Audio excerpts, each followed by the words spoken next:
Bien, mis hermanos, pues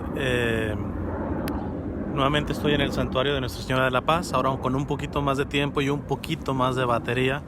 Espero que me alcance, no lo cargue por completo, se me pasó. Pero ya están por quitar esta exposición que hicieron los padres del Instituto del Verbo Encarnado en Santa Clara, California, que es donde me encuentro. Acá a mis espaldas está el santuario y acá también a mis espaldas, no sé si se alcanza a ver la inmensa imagen de la Virgen de Nuestra Señora de la Paz, ¿verdad? Entonces, pues ahora les voy a mostrar ahora sí con un poquito más de calma y esperando que me alcance un poquito más la batería, porque les digo, no tuve el detalle de poderla cargarlo, ¿eh? Primero, para dar una breve introducción sobre la Eucaristía y para que puedan entender en qué sentido es un milagro eucarístico, porque pareciera como si fuera una redundancia, ¿va? Porque la Eucaristía en sí mismo es un milagro. Porque ¿de qué es la Eucaristía? La Eucaristía es el milagro de la transubstanciación del pan y el vino en el cuerpo, sangre, alma y divinidad de nuestro Señor. Para que me puedan entender estas cuestiones. Las cuestiones materiales tienen lo que se llama sustancia y accidente. Vamos a decir, miren, por ejemplo, déjenme ver si agarro este pétalo. Este pétalo de flor. El accidente es el color, es el olor, ¿no? Esos son los accidentes de una cuestión, ¿no? La sustancia es la esencia de la misma cosa, ¿no? Entonces, cuando hay una transubstanciación en la Eucaristía, significa que hay un cambio de sustancia, no del accidente. ¿Cuál es el accidente del pan y el vino? Sabe a vino, sabe a pan, se ve como pan, se ve como vino, huele a vino, huele a pan. Entonces, en la Eucaristía el accidente no cambia, lo que cambia es la sustancia, ¿verdad? Y la sustancia ya no es pan, ya no es vino, sino es el cuerpo, la sangre, el alma, la divinidad de nuestro Señor. Que esto sepan también que una pequeñitita gotita de el vino consagrado y del pan consagrado, al ya no ser pan y vino, sino el cuerpo, la sangre, el alma, la divinidad de nuestro Señor, ahí está entero. En una pequeñitita murucita, ahí está completamente cuerpo, sangre, alma y divinidad de nuestro Señor. Entonces, para empezar, la Eucaristía en sí misma es un milagro. Entonces, ¿a qué se refieren estos milagros eucarísticos que han hecho excelentemente los padres del Instituto del Verbo Encarnado en este santuario en Santa Clara, California, muy cerca de San José, de San Francisco? Es a cuando, por ejemplo, Dios en su sabiduría, principalmente para reforzar la fe, por ejemplo, de ciertos sacerdotes que dudaban de que verdaderamente se diera ese milagro, ¿va?, de la transubstanciación en la Eucaristía, no solamente ha habido un cambio de sustancia, sino un cambio de forma en el accidente. Entonces muchas veces el vino tal cual no solamente ya estaba en cuerpo, sangre, alma y divinidad por el milagro de la transubstanciación, sino que también el accidente se volvió sangre, olía a sangre, o un pedazo de la hostia se convirtió literalmente en carne, ¿va? Pero también hay otro tipo de milagros eucarísticos, por ejemplo,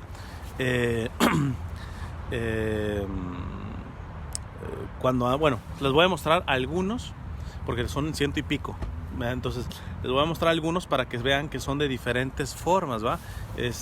Los tipos de milagros eucarísticos no solamente es la transformación. Ahí fíjense, esa es la palabra, transformación. ¿Por qué? Porque la forma ya cambió, el accidente ya cambió. Ya no solamente no se ve como pan, sino es un pedazo de carne, ¿va? A eso se refiere estos milagros eucarísticos, pero que quede claro que la Eucaristía en sí mismo es el milagro de milagros. ¿Por qué? Porque en cada misa, cuando se consagra el pan y el vino, ocurre el milagro con mayúscula de la transubstanciación, el cambio de sustancia. Ya no es cuerpo, ya no es pan, ya no es vino, sino es el cuerpo, el sangre, el alma y la divinidad de nuestro Señor, aun cuando los accidentes, el olor, la vista, como el sabor, todo eso son cuestiones accidentales de una cuestión material, ¿va? No me enrollo más. No les voy a cambiar la cámara, sino le voy a dar giro nada más al teléfono, porque la última vez que así nada más se las enseñé rapidito, vi que el audio de los audífonos no agarraba bien cuando cambiaba la cámara. Entonces, para mantener bien el audio, lo que voy a hacer es solamente rescatar algunos de los más, no más importantes, sino quizá que puedan enterarse un poquito más de la diversidad de tipos de milagros eucarísticos. Y les voy a mostrar los títulos para ya cualquiera que esté curioso, pues ve, no sé, el milagro de tal parte en Bélgica. Entonces se mete a internet y ahí puede seguir investigando al respecto, ¿eh? Entonces,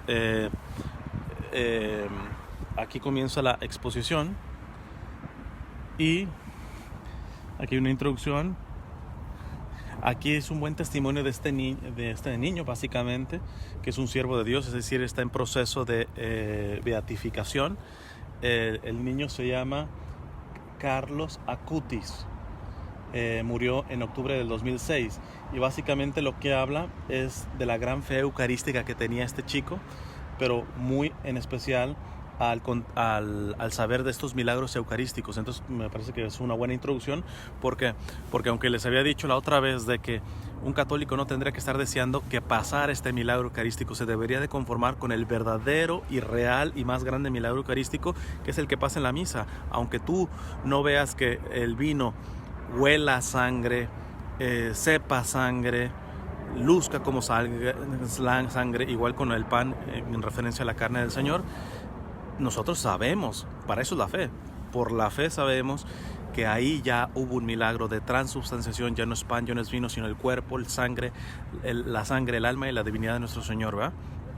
Pero bueno, Dios en su gracia y en su providencia permite este tipo de milagros en donde también cambian no solamente la sustancia, sino la forma, para reafirmar a muchos, ¿verdad?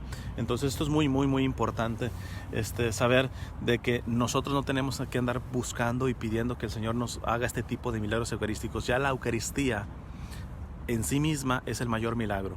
Pero bueno, si algo nos nutre estos milagros eucarísticos, en donde no solamente ha cambiado la sustancia, sino la forma, pues adelante, ¿verdad? Entonces vamos a ver.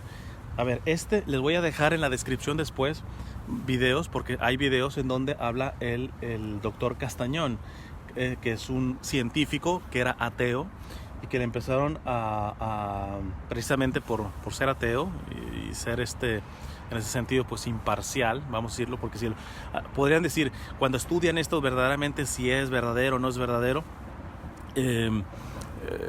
si lo ponen con un médico católico, pues cómo no, le va a ganar la fe y va a decir que sí es verdadero, que es un verdadero milagro, ¿eh? No, acá este hombre ni siquiera era creyente, y aquí habla, por ejemplo, de 4 milagros que pasaron en Argentina de 1992 a 1996. Les digo algunos rapidito. Por ejemplo, cuando se encontraron unos pedacitos de hostia consagrada en el suelo y en un corporal, y entonces la regla canónica es de que esos pedacitos evidentemente no se pueden consumir, sino se ponen en agua a que se disuelva, ¿verdad? Y entonces cuando encontraron que donde estaba disolviéndose estaba con sangre, ¿verdad? El líquido, ¿verdad? Ya se me va a acabar la batería, 20%. No aguanta nada estas transmisiones. O si me permiten, vamos a hacer una cosa. Déjenme agarrar sí, porque esto ya no vale la pena interrumpirlo otra vez. Déjenme agarrar un cargador que tengo. Conecto esto y así me aguanta toda la transmisión. Permítanme. A ver. Ahí aguántenme poquito.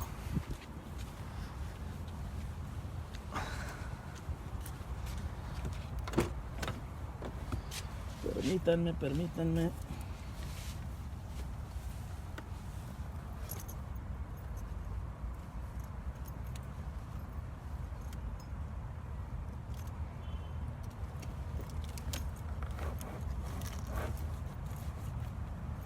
Ok. Por cierto, digo, no me están pagando, pero compré esta hace tiempo y me ha salido bastante buena. Tarda un poquito en cargarse, pero ya después te da un montón de cargas.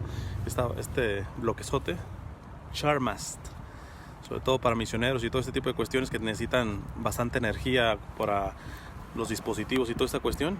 Esta tiene varias formas de carga, ¿va? Entonces, bien cargada, te dura bastantes cargas para iPhones, iPads, bueno, todo lo que tenga conexión USB o del tipo C, que ya algunas computadoras tienen ese tipo de carga. A ver, permítanme, disculpen el zarandeo, pero es que ahora sí quiero que me dure bien esto para que puedan verla. A ver, vamos ahora sí. Ay, cuidado, ay, perdón. Ok. Listo, según yo ya está cargando. Permítanme. Ya sí, no se nos acaba la batería. Parece que cuando es transmisión se consume más rápido la batería. Que tenía como 50% y ahorita ya me marcó en este ratito nada más que estuve el 20%. En fin, ahora sí, regresando a los diversos milagros estos que se dieron en Buenos Aires. Por ejemplo, aquí está la transformación tal cual en un pedazo de carne. Los estudios que se hicieron, esto es algo bien interesante, que cuando el milagro eucarístico hace que se cambie la forma, es decir, que pase a ser un pedazo de carne o el vino verdaderamente en sangre, curiosamente los estudios que se han hecho en diferentes, este es en Argentina, pero vamos a ver después otros, se trata de el corazón, es músculo del corazón, es sangre vertida del corazón, y muchos de los estudios que se han hecho es de que cuando se estudia es de un corazón agonizante, ¿verdad? Porque ya ahora se puede hacer ese tipo de estudios, ¿verdad? Hay muchos milagros eucarísticos que son de siglos en donde pues la ciencia no estaba tan avanzada, ¿verdad? Pero de los que sí ya se han podido estudiar, es curioso que se trate de músculo del corazón y que se pueda verificar que era un corazón que ya estaba agonizando, ¿eh? Bien interesante esto, ¿eh? Porque sabemos que la Eucaristía es la renovación, no como los protestantes calumniosamente dicen, que nosotros decimos que es la repetición del sacrificio de Jesús. Esa es una mentira y una calumnia. Nosotros decimos que la Santa Misa es la renovación del sacrificio de la cruz, que es muy diferente. Entonces, bueno, les voy a dejar de este milagro de Argentina. Después el enlace de algunas exposiciones del doctor Castañón, en donde habla sobre este milagro eucarístico. Luego tenemos de Austria. Les digo, no vamos a repasar todos, son un montón. Tomen dato de la ciudad y del año, y así el que está interesado pues se mete a internet e investiga más, ¿va? Este es en Fate, no sé cómo se pronuncia, mi austriaco no es bueno. Esto es Fate en 1310. A ver si se alcanza a ver. Luego está de Seefeld de Austria en 1384. Este es Weiten-Raxendorf, Austria, 1411. Para los que estén interesados, pueden investigar más. Nos vamos a parar en algunos, no se preocupen. Este es Bois Seigneur Isaac, Bélgica, 1405. Ahí el que está interesado puede ir investigando. Brujas, así se llama la ciudad, Brujas, en Bélgica. Pone Milagro Eucarístico de Brujas, Bélgica, ya le puede salir. Bruselas, en 1370. Y pueden buscar de En vamos a pararnos un poquito. Se llama Herentals, o no sé cómo se pronuncia, en Bélgica en 1412. Un ladrón se llevó, robó la Eucaristía y después la terminaron encontrando en un campo, pero la encontraron con una particularidad, que estaba protegiéndola unos conejos y la Eucaristía estaba en forma de cruz, ¿verdad? Si te fijas, aquí este milagro eucarístico no hubo cambio de forma, no se convirtió en un pedazo de carne o de sangre, pero al sí ser milagro eucarístico en el sentido de que hay la transubstanciación y que verdaderamente es el cuerpo, la sangre, el alma y la divinidad de nuestro Señor, pues es interesante que Dios, cuando los mismos seres humanos no valoramos su presencia eucarística, use de los animalitos, ¿verdad? Porque la encontraron rodeada de conejos, resguardando la Eucaristía, y la Eucaristía estaba en forma de cruz, ¿verdad? Esto fue en Herentals, no sé cómo se pronuncia, en Bélgica en 1412. Ahí pueden investigar un poquito más sobre esto. Herkenrode Hassel, Bélgica 1317. Es otro milagro eucarístico. La historia de Corpus Christi, que la vivimos el día de ayer, pues en prácticamente todo el mundo, aunque aquí en Estados Unidos pasa al domingo, la fiesta de Corpus Christi. Pueden investigar. Middelburg Lobanio, en Bélgica, en 1374. Vamos para acá.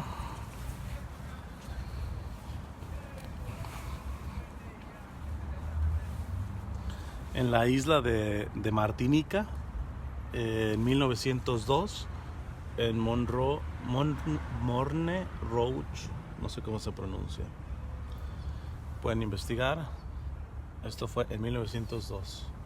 Colombia, Tumaco, Colombia, Tumaco en 1906. Esto también es otro tipo de milagros eucarísticos que, cuando se expone el Santísimo o se saca en procesión, muchas veces se ha frenado desastres naturales, ¿verdad? Entonces no cambia la forma, es solamente el milagro de milagros, que es pues el pan y el vino consagrado, aunque no se vea como carne y como sangre, pero al final es el cuerpo, sangre, alma y divinidad de nuestro Señor. Y muchas veces hay milagros eucarísticos en cuanto a que la exposición del Santísimo por ciertas ciudades ha frenado catástrofes, ¿verdad? Croacia, en 1411.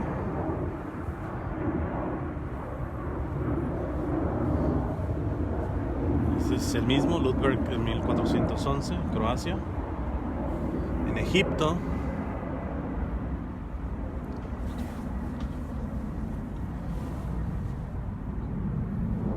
Santa María de Egipto,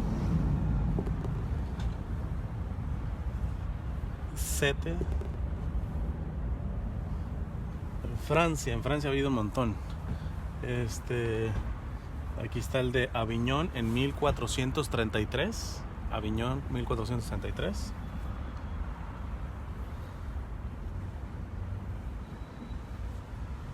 Es el mismo de 1433. Francia, en Blanot, en Francia 1331.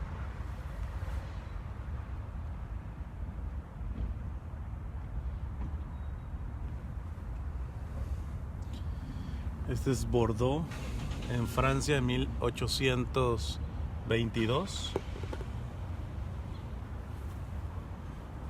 Miren, en este vamos a pararnos un poquito. Ese es otro tipo de milagro eucarístico. En Dijon, en Francia en 1430.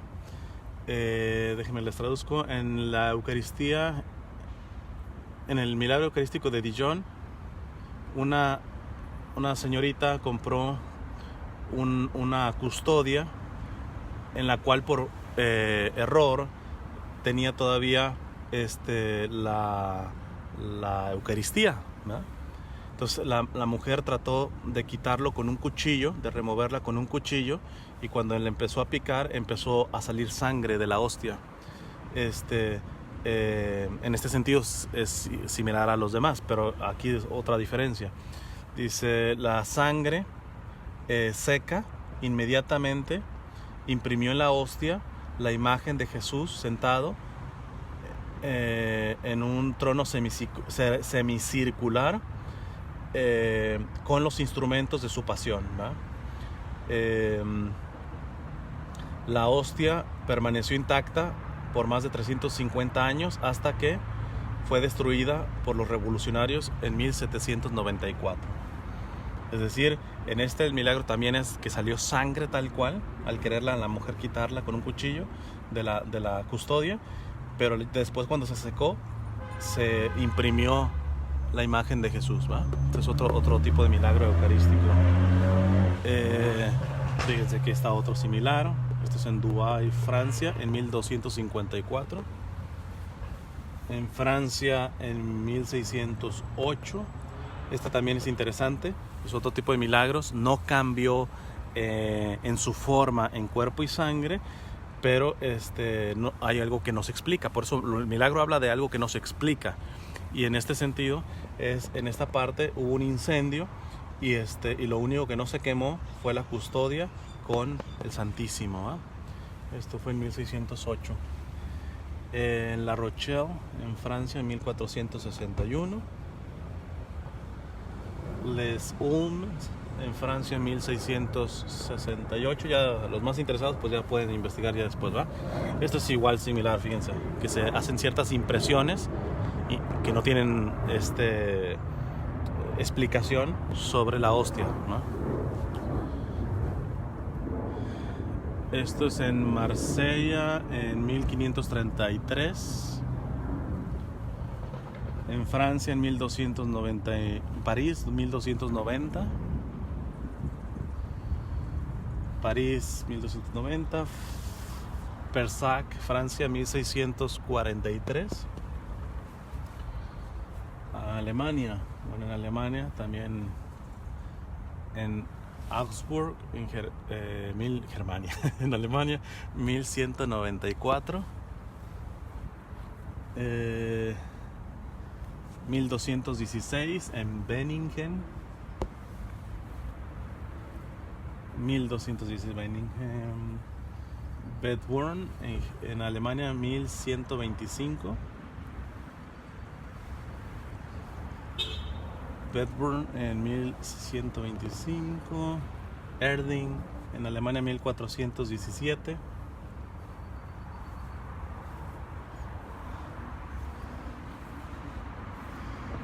Kremburg District of Kleve, Alemania 1280, perdón. En Regensburg, en Alemania 1255. Todo esto te lo estoy diciendo pasadita, rapidito, porque no nos podemos detener en todos. Y ustedes ya investigan los que quieren investigar los demás. Nos estamos parando en algunos más significativos, ¿no? En Waldorn en 1330. Aquí está el mismo. Weingarten en Alemania, pero fue, a ver, 1055, en el 1055. Es el mismo En Wilsnack, 1383. Es otro milagro eucarístico. En la India. Fue en el 2001. También es una impresión, ¿verdad? Sale sangre verdaderamente, pero fue una impresión en una hostia. Vamos a vernos por acá.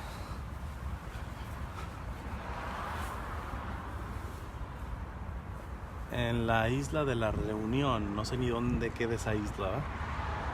Pero esto fue en 1902. En Italia hay un montón. Ahorita vamos a ver uno de los más importantes. Es Altari, Italia, 1280. Bueno, el milagro también de Santa Clara de Asís, que no solamente se frenan muchas veces las cuestiones naturales, sino invasiones, como lo de los sarracenos. Pero bueno, ya la pueden investigar después. El milagro eucarístico de Santa Clara, ¿va? Santa Clara de Asís. En Asti, 1535. Italia. En 1718 también en Asti. Bagno di Romagna en Italia 1412. Eso también pasa a muchos, que cae un poquito de vino, pues precisamente el corporal, el mantelito este que se pone, y después se ve que se transforma verdaderamente en sangre. Low Network Connection. Vamos a ver si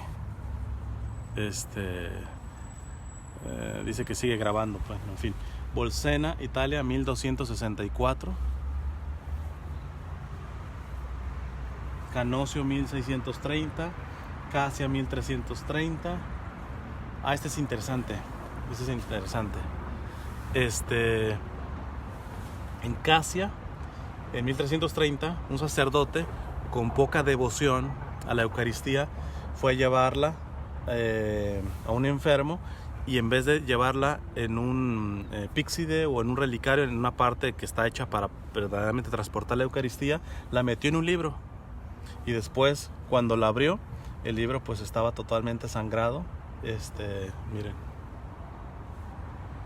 esto para que sacerdotes y ministros de la Eucaristía que llevan la comunión a los enfermos tengan la reverencia. No están llevando peras o papayas, ¿verdad? Están llevando el cuerpo del Señor, y tanto que sea digno en la manera de cómo lo llevan, tanto en su actitud durante el transcurso, ¿va? Porque hay gente que se pone a hacer cualquier barrabasada, no, que tener un tipo de reverencia. Tú estás transportando al Señor. Y ve este sacerdote que inclusive dice, fíjate, en 1330 en Casia, un sacerdote que le pidieron la comunión que la llevara. Sacerdote, parcialmente por falta de cuidado y otra por apatía, por hacer las cosas así, la puso la Eucaristía en un libro para llevársela a un enfermo, lo cual es irreverente, porque aunque les repito, aunque no se dé el milagro de esto de que salga sangre o se convierta en un pedazo de carne, ya si está consagrada esa hostia, está ahí verdaderamente el cuerpo, la sangre, el alma y la divinidad de nuestro Señor. Entonces pues la llevó irreverentemente dentro de un libro, y pues bueno, lo que le pasó al libro, ¿eh?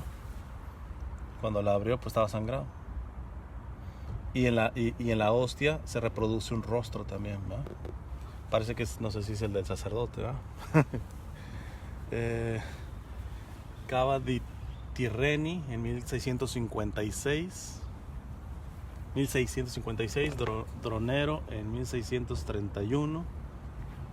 Ferrara en 1171. Florencia en 1230 y 1595. O sea, hay 2 milagros en Florencia, pero ya ustedes lo pueden buscar. Guaro en 1294. Este es uno de los más famosos, en Lanciano. En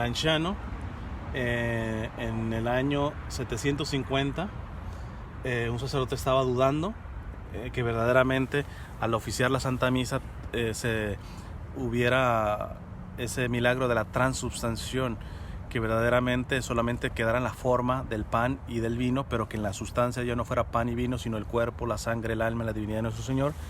Y dudó, y bueno, en ese momento se la transformó el pan en un pedazo tal cual de carne, y el vino se hicieron unos grumos de sangre. Y miren, aquí lo pueden ir a Lanciano, y se puede seguir viendo. Aquí está, miren. Este es el pedazo, a ver si le puedo hacer. Este es el pedazo de la hostia, que literalmente es un pedazo de sangre. Y fíjense, aquí también dan el dato que yo les decía. ¿Ven el de Argentina? ¿Qué tiene que ver Argentina con Italia, ¿verdad? Y sin embargo, se trata, cuando le han hecho el estudio, que es parte del miocardio, es decir, parte del corazón, ¿verdad? Cuando se estudia eso, es parte del corazón, y del mismo corazón, del mismo ser humano, ¿eh? Entonces eso es un milagro, que alguien explique eso, ¿verdad? Y no se vayan por la facilista de muchos protestantes blasfemos. Sé que los hay respetuosos, pero blasfemos, que se atreven a decir, cuando ya no saben explicar algo, no, seguramente es una acción del demonio para engañar. Ojalá que se arrepientan esos protestantes. Nadie les está diciendo que crean en la Eucaristía. Si son protestantes, evidentemente no van a creer. Pero que no se atreven a blasfemar, porque darán cuentas muy duras delante del Señor, ¿verdad? Entonces, y más cuando los mismos científicos y científicos que no son creyentes han estudiado este tipo de cuestiones. Fíjense, otra de las cosas que tiene este milagro de Lanciano es que los grumos, miren, aquí están los grumos de sangre, los 5 grumos de sangre pesan juntos lo mismo que pesan individualmente cada uno de ellos. O sea, eso está fuera de la ley de la física, ¿verdad? A lo menos de la física ordinaria, ¿verdad? Porque estamos descubriendo cada vez más cuestiones a nivel de física, ¿verdad? Pero bueno, finalmente esto ya está probado por cuestiones científicas. En Macerata en 1356, en Mogoro en 1604, esto es en Italia. Ofida en 1273, Patierno en 1772, Rimini en 1227, Roma en el sexto y séptimo ciclo. Aquí está. Rosano en 1948, San Pedro Damián en el siglo XI, Salzano en 1517, Siena en 1730. Todo esto le estoy pasando para que el que quiera investigar pues ya puede profundizar un poco. Trani en el siglo XI, Turín en 1453, Turín también en 1640, Veroli en 1570, Volterra en 1472, México en Tixtla en el 2006 pasó también una hostia que sangró, ¿no? Creo que dice que también ya invitaron al doctor Ricardo Castañón para hacer la investigación, ¿va? Aquí les pongo una imagen de la hostia real.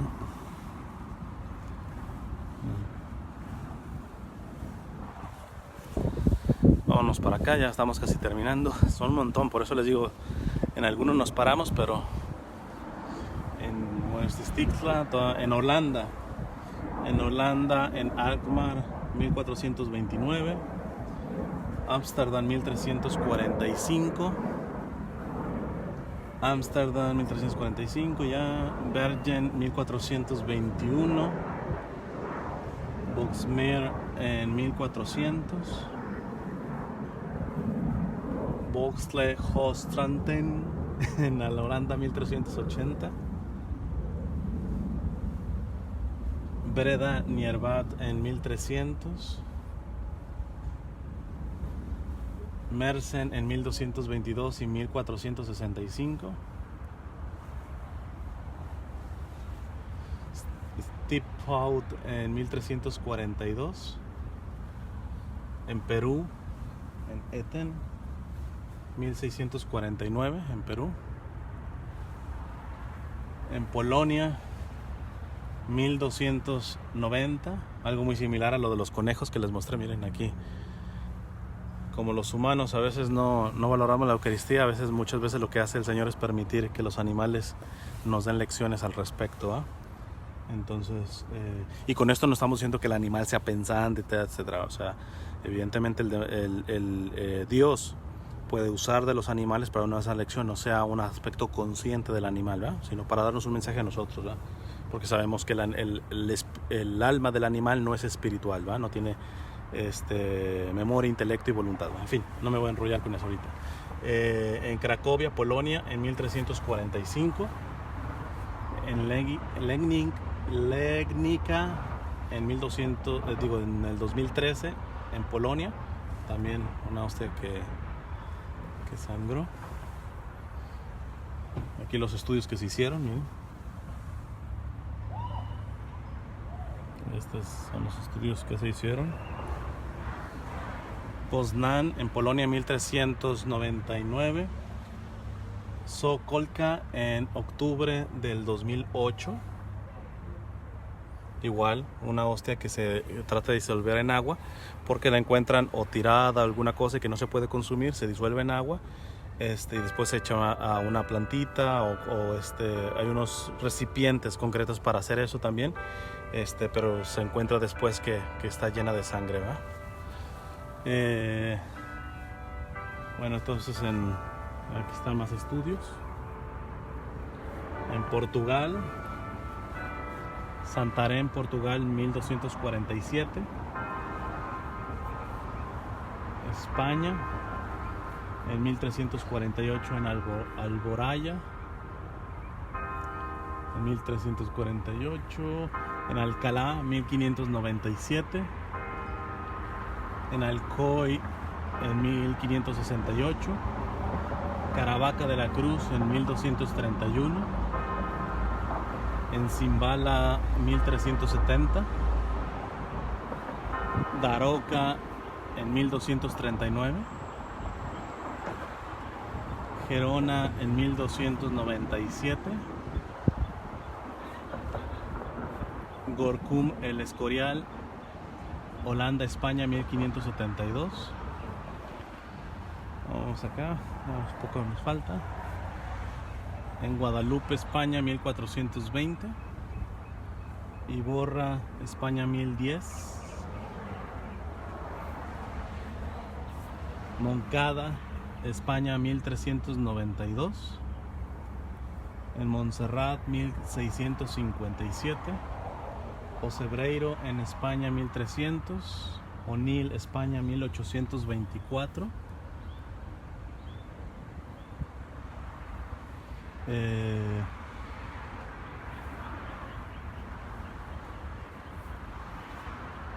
En Onil, España. Ponferrada, 1533. San Juan de Aveses, en 1251. En Sila, España, 1907. Valencia, España. En Zaragoza, 1427. En Suiza, 1447. Venezuela, diciembre del 8 de 1991. Aquí está el número eucarístico.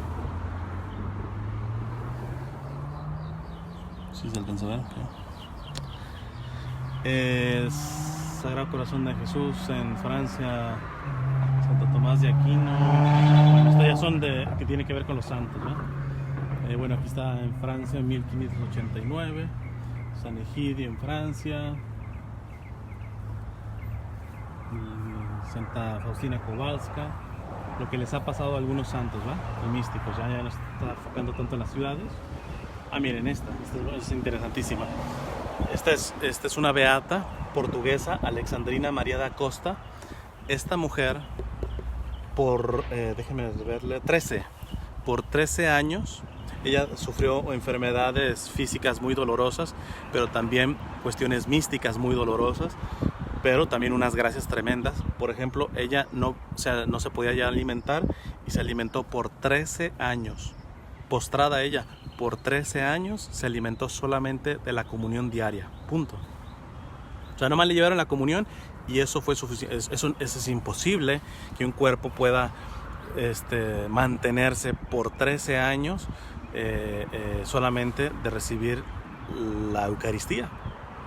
Y pueden ya después investigar más sobre ella. Se llama la beata Alexandrina María da Costa. Y pueden ver sobre esta gracia muy especial que Dios le concedió a esta beata de alimentarse solamente de la Eucaristía por 13 años. Y bueno, hay otros testimonios más de otros santos.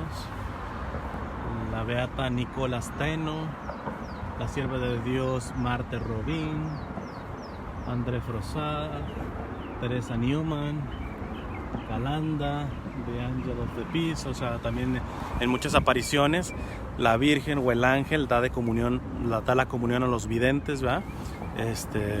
O sea, simplemente. Y bueno, aquí también es como una síntesis, ¿verdad? Ya, son chiquitos, son una síntesis. Vamos a terminar ahí. Ok, bueno, para concluir, vamos a hacer un recuento de esto. El milagro eucarístico por excelencia es el que tenemos en la Santa Misa, párale de contar, y es el que tenemos que conformarnos con eso, porque así es Dios que se ha querido quedar en la Eucaristía. Entonces, y eso significa que el milagro de la Eucaristía es la transubstanciación, es decir, que cambia la sustancia del pan y del vino, aunque quedan los accidentes, que es el olor, el sabor y todo ese tipo de cuestiones, quedan, pero sin embargo ya no es pan y vino, sino es cuerpo, sangre, alma y divinidad de nuestro Señor. Entonces eso es lo más importante para un católico. Ahora, estos milagros eucarísticos que les mostré, se les llama milagros eucarísticos porque no solamente se ha dado el hecho de la transubstanciación, no solamente es el cuerpo, sangre, alma y divinidad de nuestro Señor, substancialmente, en las formas o los accidentes del pan y el vino, sino que también esos accidentes y esas formas cambian y de pronto se vuelven tal cual un pedazo de carne o o sangre como tal. Entonces, ¿esto para qué? Pues Dios lo ha dado en algunas ocasiones, seguramente para reforzar la fe, principalmente de los sacerdotes, que son los primeros que no deberían de dudar de que en cada misa realmente pasa el milagro de la transubstanciación. Y segundo, porque pues más de una persona en el pueblo también se puede nutrir de este tipo de milagros eucarísticos. Y pues bueno, vamos a terminar con una oración en la imagen grandísima esta que tienen acá de Nuestra Señora de la Paz.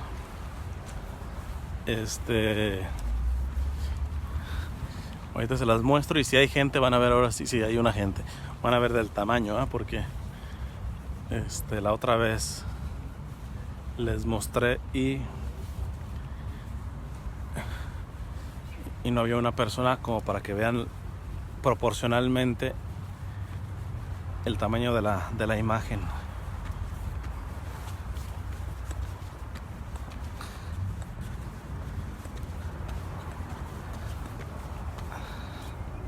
Miren.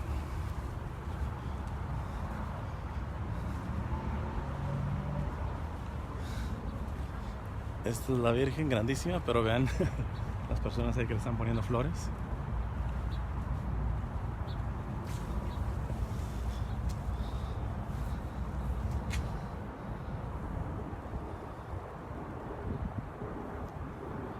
Ahí están todas las empresas, porque esto es Silicon Valley, que es pues la parte donde están todas las empresas tecnológicas, Apple, Amazon, PayPal, un montón, ¿verdad?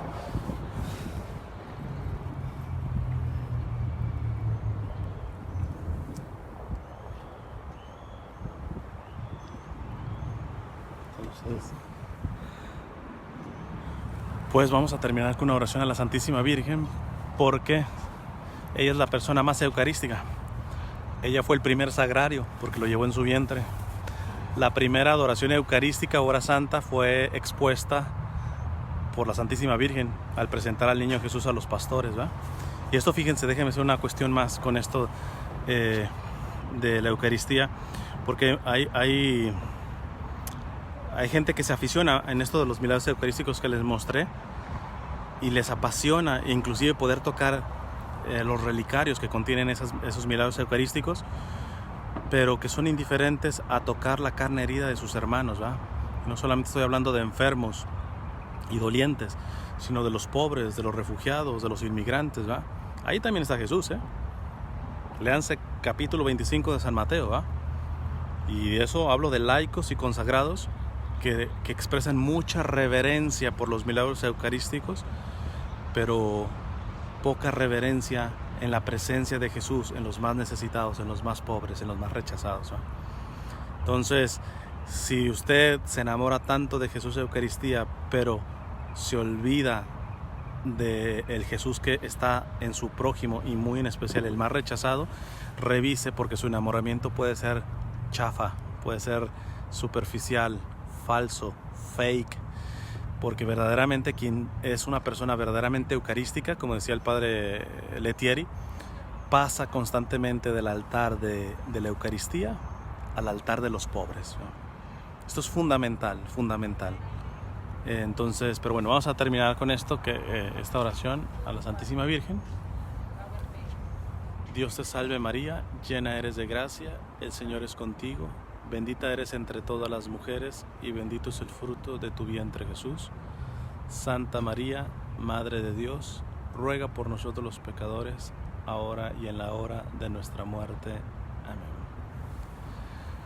Pues bueno, con esto terminamos. Promesa cumplida, de mostrarles esto, porque creo que ya mañana la quitan, me parece, la exposición.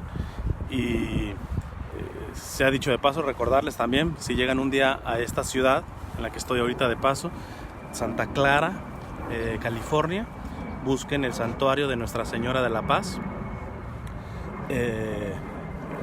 Tienen expuesto al Santísimo 24 horas, confesiones todos los días, tanto en la mañana como en la tarde. O sea, verdaderamente es un regalo de Dios este santuario, no solamente por lo que tiene de belleza en cuanto a su campus, sino principalmente porque lo dejaron en manos de unos sacerdotes que verdaderamente son muy sacerdotes, es decir, los sacerdotes del Instituto del Verbo Encarnado, que entienden que lo más importante es la presencia de Jesús en Eucaristía y mucho más recibirlo, pero si se está en pecado pues no se puede recibir. Entonces el sacramento de la Eucaristía siempre va muy de la mano con el sacramento de la confesión, y los sacerdotes que están aquí dan ejemplo de esto, porque verdaderamente son varios sacerdotes, pero yo conozco parroquias que hay varios sacerdotes y confesiones, nada más el sábado, unas horitas y ese tipo de cuestiones, ¿va? En este caso no, ¿va? Ahora yo me vine a confesar antes de la misa de 8 de la mañana y estaban 3 sacerdotes confesando, ¿va? Entonces es un regalo de Dios este santuario, les digo, no solamente por lo del campus, por tener capilla de oración perpetua, sino porque básicamente tiene sacerdotes que arden por la salvación de las almas, ¿va? Y también tienen las misioneras, ¿va? Las religiosas del Instituto del Verbo Encarnado, de la cual pertenece la Madre Guadalupe, que les he dado videos sobre ella, que ella estuvo en Siria. Esta congregación se ha metido en lugares de misioneros pues complicados, como Siria, en Irak, ¿va? El Padre Luis, que está en Irak también. Entonces es una congregación que ojalá que Dios le persevere, porque hay otras congregaciones que comenzaron bien y se han descarriado del carisma que Dios quiso infundir a través de su fundador. Entonces oremos también por el Instituto del Verbo Encarnado, tanto por los sacerdotes como las religiosas, para que puedan perseverar en el buen trabajo, tanto litúrgico, sacramental y misionero que están teniendo. Que Dios les bendiga. Vamos a ver, bueno, solamente me pueden comentar ahorita aquí mis amigos que están en mi lista, aunque lo pudieron ver todos. Déjame ver si hay algo aquí. Saludos, bro, un abrazo. Saludos a Héctor. Creo que ya. Bueno, ojalá que Dios les conceda a ustedes y a mí el ser almas eucarísticas, verdaderamente eucarísticas, de ser posible eucarísticas diarias, si es posible misa diaria, o a lo menos de una visita diaria al Santísimo. Y cuando estés ahí, permítele a Dios que obre en ti y pídele de que no te quedes en espiritualismos, ¿no? Sino que verdaderamente ese encuentro que estás teniendo con su presencia eucarística lo puedas llevar especialmente, o los frutos se den especialmente con los más necesitados. Por favor, quiero dejarlos con ese mensaje, porque sobra los católicos que se quedan muchas cuestiones en cuestiones sacramentales, espirituales y milagros eucarísticos y apariciones aprobadas por la iglesia si tú quieres ir, pero que les vale un reverendo pepino el dolor de sus hermanos, ¿va? El sufrimiento de los más pobres, ¿va? Entonces aprendamos que la alma eucarística pasa precisamente del altar de la Eucaristía al altar de los más necesitados, de los más pobres. Que Dios les bendiga.